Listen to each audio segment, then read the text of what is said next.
నమస్కారం మీర్జా టెలివిజన్ కి స్వాగతం। భారీ జన సంద్రోహంతో వెళ్లి మడకశిర టీడీపీ రెబెల్ అభ్యర్థిగా నామినేషన్ దాఖలు చేశారు డాక్టర్ సునీల్ కుమార్। శ్రీ సత్యసాయి జిల్లా మడకశిర పట్టణంలో టీడీపీ రెబెల్ అభ్యర్థిగా డాక్టర్ సునీల్ కుమార్ వేలాదిగా తరలివచ్చిన అభిమానులు కార్యకర్తలతో వెళ్లి నామినేషన్ దాఖలు చేశారు। భారీ ఎత్తున జనం తరలి రావడంతో అక్కడక్కడ ఉద్రిక్తత వాతావరణం నెలకొంది। సునీల్ వర్గీయులు టీడీపీ జెండాలను చెప్పులతో కొట్టారు। చంద్రబాబు లోకేష్ డౌన్ డౌన్ అంటూ ఎంఎస్ రాజు గో బ్యాక్ అంటూ నినాదాలు చేశారు। గుండుమల తిప్పేస్వామి ఏర్పాటు చేసిన సమావేశానికి విచ్చేస్తున్న జిల్లా టీడీపీ అధ్యక్షుడు పార్థసారథి వాహనం అద్దాలు ధ్వంసం చేసి ఆయనపై దాడికి యత్నించారు। పోలీసులు లాఠీ చార్జ్ చేయడంతో పట్టణంలో ఉద్రిక్తత వాతావరణం ఏర్పడుతుంది। ఈ సందర్భంగా రెబెల్ అభ్యర్థిగా నామినేషన్ వేసిన డాక్టర్ సునీల్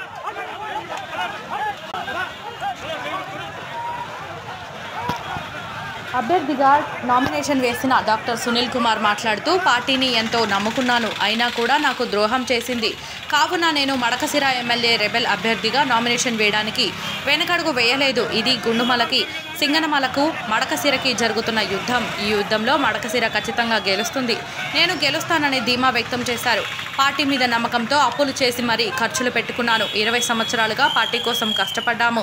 ఆఖరికి నా పెళ్ళాం తాళిబొట్టు మా అమ్మ తాళిబొట్టు తప్ప మరి ఇంకేమీ మిగల్లేదు।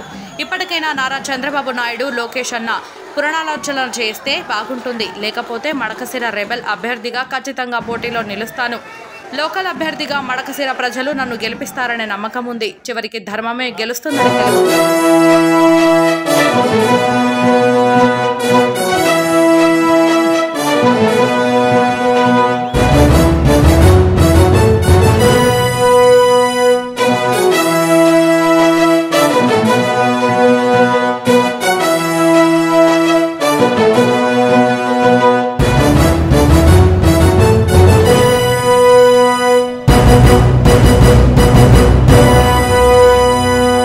నేను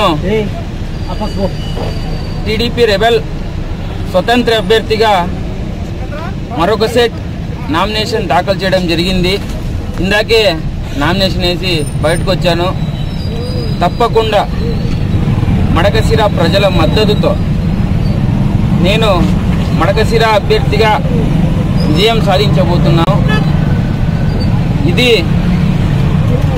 మడకశిర ఆత్మగౌరవానికి, గుండుమల సింగనమల అహంకారానికి యుద్ధంలో తప్పకుండా మడకశిర ఆత్మగౌరవమే గెలుస్తుందని నా ప్రగాఢ విశ్వాసం। ఎందుకంటే ఈరోజు నేను ఊహించలేదు, మాకు తెలీదు, నాకు జరిగినటువంటి అన్యాయానికి నిరసనగా వేలాది మంది స్వచ్ఛందంగా చెప్పి నేను లోపలికి వెళ్ళాను। ఖచ్చితంగా రాబోయే రోజుల్లో మడకశిర న్యాయమే గెలుస్తుంది। మడకశిరలో లోకల్ వ్యక్తే గెలుస్తాడు। ఖచ్చితంగా లోకాలిటీకి న్యాయం జరుగుతుంది।